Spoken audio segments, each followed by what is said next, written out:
नमस्कार, मैं चुनचुन कुमार। स्वागत है झारखंडी हिंदी न्यूज पर। चलिए जानते हैं आज की छोटी बड़ी सभी महत्वपूर्ण खबरों को। प्रतिबंध के बावजूद झारखंड में गुटखा और पान मसाला की खुलेआम बिक्री पर नाराज हाईकोर्ट ने की ये टिप्पणी।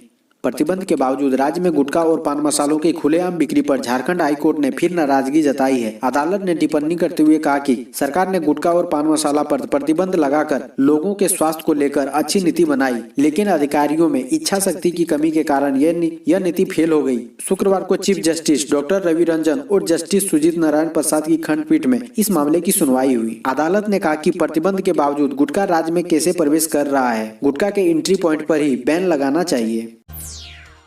झारखंड के सभी प्रमंडलों में खुलेंगे सीबीएसई स्कूल, जानिए किस सत्र से शुरू होगी पढ़ाई। झारखंड की हेमंत सोरेन सरकार अगले शैक्षणिक सत्र 2021 से सभी प्रमंडलों में सीबीएसई से संबद्ध सरकारी स्कूलों में पढ़ाई शुरू कराएगी। इसकी तैयारी शुरू कर दी गई है। मुख्यमंत्री हेमंत सोरेन ने शुक्रवार को स्कूली शिक्षा एवं साक्षरता विभाग के कार्यों की समीक्षा की। झारखंड के सीएम हेमंत सोरेन ने स्कूली शिक्षा एवं साक्षरता विभाग के कार्यों की समीक्षा करने के दौरान राज्य के बच्चों के लिए गुणवत्तापूर्ण शिक्षा सुनिश्चित करने को कहा। इसके लिए शिक्षा में 5 प्रमंडलों में सीबीएसई संबद्धता वाले सरकारी स्कूलों में अगले शैक्षणिक सत्र से पढ़ाई शुरू करने का निर्देश दिया। शिक्षा के अधिकार के तहत प्राइवेट स्कूलों में गरीब बच्चों के नामांकन में नहीं चलेगी हीला हवाली, डीसी ने प्राचार्यों को किया तलब। मिशन एडमिशन 2021-22 को लेकर कमजोर वर्ग के अभिभावकों के लिए अच्छी खबर है। डीसी उमाशंकर सिंह की अध्यक्षता में कार्मिक नगर स्थित दिल्ली पब्लिक स्कूल के सभागार में आगामी 8 दिसंबर को बैठक होगी। इसमें गैर सहायता मान्यता प्राप्त निजी विद्यालय के प्रवेश कक्षा में पड़ोस के अभिवंचित समूह कमजोर वर्ग के न्यूनतम 25% सीटों पर बच्चों का सत्र 2021-22 में कई महत्वपूर्ण निर्णय लिए जाएंगे। 130 की रफ्तार चलेगी जालियांवाला बाग एक्सप्रेस, 4 घंटे पहले पहुंचाएगी अमृतसर। सियालदह से अमृतसर जाने वाली जालियांवाला बाग एक्सप्रेस अब 130 की रफ्तार से चलेगी। स्पीड बढ़ने के साथ ही इस ट्रेन का टाइम टेबल भी बदल जाएगा। इस ट्रेन के मुसाफिर अब 4 घंटा पहले अमृतसर पहुंच सकेंगे। 11 दिसंबर से चलने वाली सियालदह अमृतसर जालियांवाला बाग एक्सप्रेस सियालदह से पुराने समय पर खुलेगी। इस ट्रेन का धनबाद आगमन 12 मिनट लेट से होगा, पर अमृतसर पहले पहुँच जाएगी। झारखंड केंद्रीय विश्वविद्यालय में जल्द शुरू होगा कम्युनिटी रेडियो। झारखंड केंद्रीय विश्वविद्यालय के अस्थायी परिसर में जल्द कम्युनिटी रेडियो की गूंज सुनाई देगी। इसके लिए भारत सरकार के उपक्रम broadcast engineering consultant India limited यानी बेसिल के साथ MOU साइन किया गया है। विश्वविद्यालय के कुलपति प्रोफेसर RK डे ने इस पल को ऐतिहासिक बताया और कहा कि कम्युनिटी रेडियो से न सिर्फ कैंपस का बल्कि आसपास के गाँव की आवाज भी पूरे देश में सुनाई देगी। रांची में शुरू हुआ मतदाता सूची में नाम दर्ज करने व सुधारने का कार्य। 28 और 29 नवंबर के बाद अब 5 और 6 दिसंबर को भी रांची जिले के सभी मतदान केंद्रों पर विशेष कैंप का आयोजन किया जा रहा है। 28 और 29 नवंबर को लगाए गए विशेष कैंप में कई लोगों ने वोटर लिस्ट में नाम जोड़ने, हटाने, सुधार कराने और बूथ के नाम स्थानांतरण के लिए आवेदन दिया। शनिवार से शुरू हुए इस विशेष कैंप के दौरान सभी बूथों पर BLO उपस्थित है। उपायुक्त छवि रंजन ने इस संबंध में सभी निर्वाचन निबंधन पदाधिकारी, सभी सहायक निर्वाचक निबंधन पदाधिकारियों को आवश्यक दिशा निर्देश पहले ही दे दिए हैं। रांची के पिकनिक स्पॉटों पर बढ़ी सुरक्षा, हर जगह तैनात रहेंगे स्टैटिक फोर्स। दिसंबर का महीना प्रवेश कर चुका है, नया साल 2021 करीब है। लोग अब पर्यटन स्थलों और पिकनिक स्पॉटों पर घूमने के लिए जाने लगे हैं। इसे देखते हुए रांची पुलिस ने सुरक्षा व्यवस्था की तैयारी कर ली है। रांची के SSP सुरेंद्र कुमार झा ने सभी इलाकों में मौजूद पर्यटन स्थलों पर सुरक्षा बढ़ाने के निर्देश दिए हैं। सभी पार्कों, डैम, पर्यटन स्थलों के इर्द गिर्द स्टैटिक फोर्स की प्रतिनियुक्ति की गई है। गाय की नई नस्ल तैयार कर रहे हैं धोनी, झारखंड के किसानों को मुफ्त में देने की है योजना। टीम इंडिया के पूर्व कप्तान और झारखंड के माही महेंद्र सिंह धोनी खेल के साथ साथ जैविक खेती और पोल्ट्री फार्म के बाद अब पशुपालन की ओर कदम बढ़ाए हैं। धोनी अपने फॉर्म में नई नस्ल की गाय तैयार कर रहे हैं। इन गाय को झारखंड के किसानों को मुफ्त में देने की योजना है। प्रदूषण मानकों का पालन करने वाले उद्योगों को मिलेगा स्टार। प्रदूषण नियंत्रण मानकों का पालन करने वाले उद्योगों को स्टार मिलेगा। यह स्टार रेटिंग प्रोग्राम झारखंड राज्य प्रदूषण नियंत्रण बोर्ड शिकागो यूनिवर्सिटी के साथ संयुक्त रूप से कर रहा है। इसके तहत राज्य भर में प्रदूषण नियंत्रण मानकों का 100% पालन एवं प्रदूषण नियंत्रण के लिए ठोस कदम उठाने वाले उद्योगों को सम्मानित किया जाएगा। सिर्फ यही नहीं, इन्हें प्रदूषण नियंत्रण बोर्ड में प्राथमिकता भी मिलेगी। पलामू जिले में पत्थर खदान में लगी पोकलेन को किया आग के हवाले। PLFI ने पर्चा छोड़ माइंस के मालिकों को चेताया। पलामू जिले के पिपरा थाना क्षेत्र के सुखनदिया नदी के पास पत्थर माइंस में लगी एक पोकलैंड मशीन को आग के हवाले कर दिया गया। घटना में अपराधी या फिर उग्रवादियों का हाथ है, इसकी जांच में पुलिस जुटी है। घटना पर people liberation front of India के नाम से पर्चा छोड़ा गया है, जिसे सचिव महिमा गोप के हस्ताक्षर से जारी किया गया है। पर्चा के माध्यम से सभी खदान संचालकों को सावधान किया गया है। कहा, यदि नियम से खदान का संचालन नहीं किया, ससमय मजदूरों का भुगतान नहीं किया गया तो अंजाम भुगतने के लिए तैयार रहें। सरयू राय का बड़ा आरोप, लो अयस्क में हुआ 400 करोड़ का घोटाला।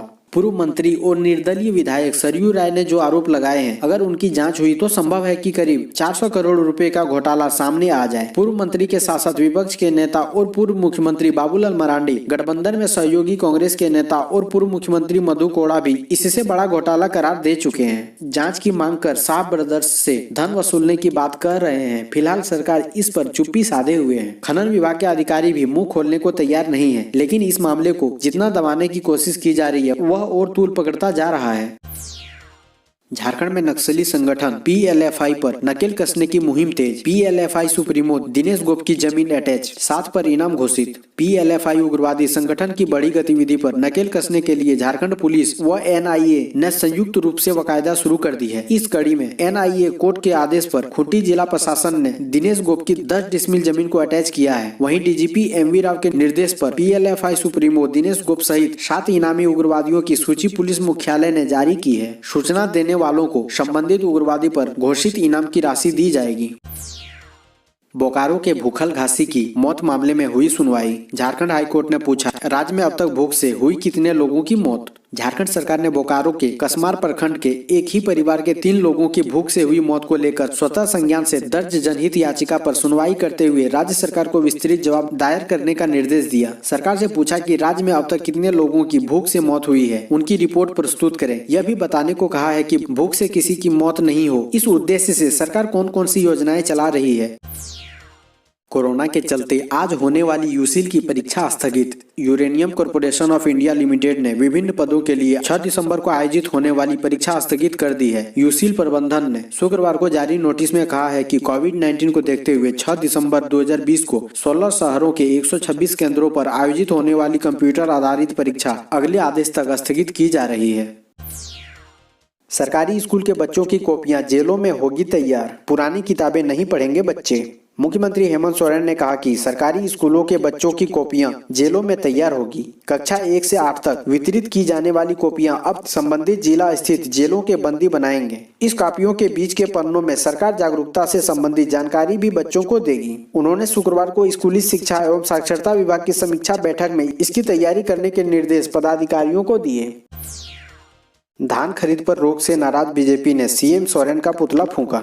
झारखंड में किसानों से धान खरीद पर सरकार के रोक से नाराज मुख्य विपक्षी भारतीय जनता पार्टी ने पाकुड़ के विभिन्न मंडलों में मुख्यमंत्री हेमंत सोरेन का पुतला फूंका और राज्य सरकार के खिलाफ जमकर नारे लगाते हुए मुख्यमंत्री से इस्तीफे की मांग की। पाकुड़ जिला मुख्यालय में भाजपा जिलाध्यक्ष बलराम दुबे ने धान खरीद पर सरकार की रोक के खिलाफ प्रदर्शन और पुतला दहन का नेतृत्व किया।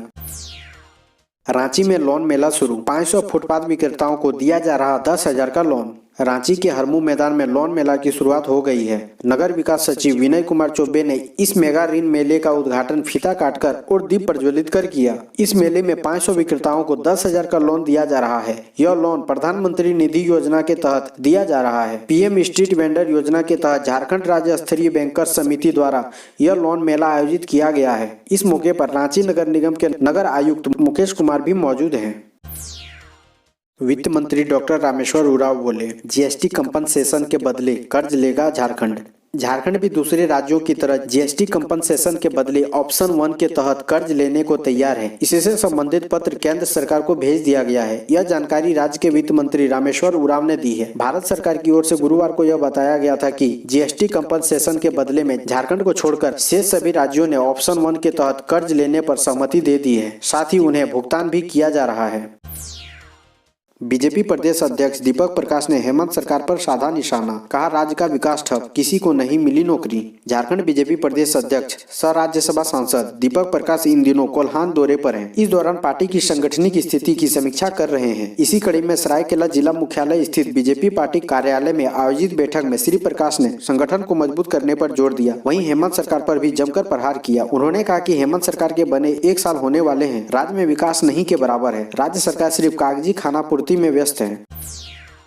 6 दिसंबर को रेल रोड चक्का जाम की पूर्व संध्या पर रांची में सरना समितियों का मशाल जुलूस, कहा आदिवासी अपनी हक हुकूक की लड़ाई में आगे बढ़ें। केंद्र सरकार से सरना आदिवासी धर्म कोड को लागू करने की मांग को लेकर पूर्व निर्धारित रेल रोड चक्का जाम की पूर्व संध्या पर रांची में सरना समितियों ने मशाल जुलूस निकालकर विरोध जताया। सरना आदिवासी धर्म कोड लागू करने की मांग को लेकर विभिन्न सरना समितियों ने 6 दिसंबर 2020 को रेल रोड चक्का जाम करने का निर्णय लिया था। इसी आलोक में 5 दिसंबर 2020 की संध्या रांची की हृदय स्थली अल्बर्ट एक्का चौक पर मशाल जुलूस निकाला। मुख्यमंत्री हेमंत सोरेन 29 दिसंबर को देंगे कई सौगातें, खुलेगी ट्राइबल व ओपन यूनिवर्सिटी, नई खेल नीति की भी करेंगे घोषणा। झारखंड के मुख्यमंत्री हेमंत सोरेन की सरकार के कार्यकाल का 1 वर्ष 29 दिसंबर को पूरा हो जाएगा। इस मौके पर मुख्यमंत्री ट्राइबल यूनिवर्सिटी और ओपन यूनिवर्सिटी खोलने की घोषणा करेंगे। झारखंड एजुकेशन ग्रिड और डिजिटल प्लेटफॉर्म की भी शुरुआत करेंगे। कैबिनेट के लिए इससे संबंधित प्रस्ताव तैयार हो गया है। सीएम ही खेल नीति समेत कई नीतियों की भी घोषणा करेंगे। इसे लेकर मुख्यमंत्री लगातार विभागों की समीक्षा कर रहे हैं। इस समीक्षा बैठक के दौरान ही चयनित योजनाओं को शुरू करने की तिथि 29 दिसंबर तय की गई है। सीएम इसी दिन वर्ष 2021 को रोजगार वर्ष भी घोषित करेंगे, यानी 2021 में बड़े पैमाने पर नियुक्तियां निकाली जाएगी। राज्य सरकार ने सभी विभागों को इसके लिए निर्देश दे दिया है कि वे जेपीएससी और जेएसएससी को भेज दी जाए, ताकि जनवरी 2021 से नियुक्ति की प्रक्रिया शुरू हो सके। 196 मिले नए कोरोना संक्रमित, 288 हुए ठीक, 1 मरीज की मौत। झारखंड में शनिवार को 196 कोरोना संक्रमित मरीजों की पहचान की गई। वहीं 288 मरीज ठीक भी हुए। इसमें से 106 व्यक्ति रांची से शामिल हैं। अब तक राज्य में कुल 1,09,990 कोरोना संक्रमितों की संख्या हो चुकी है। इसमें से 1,07,074 ठीक हो चुके हैं। एक्टिव मरीजों की संख्या 1938 है। वहीं आज रांची से 1 कोरोना संक्रमित की मौत हुई।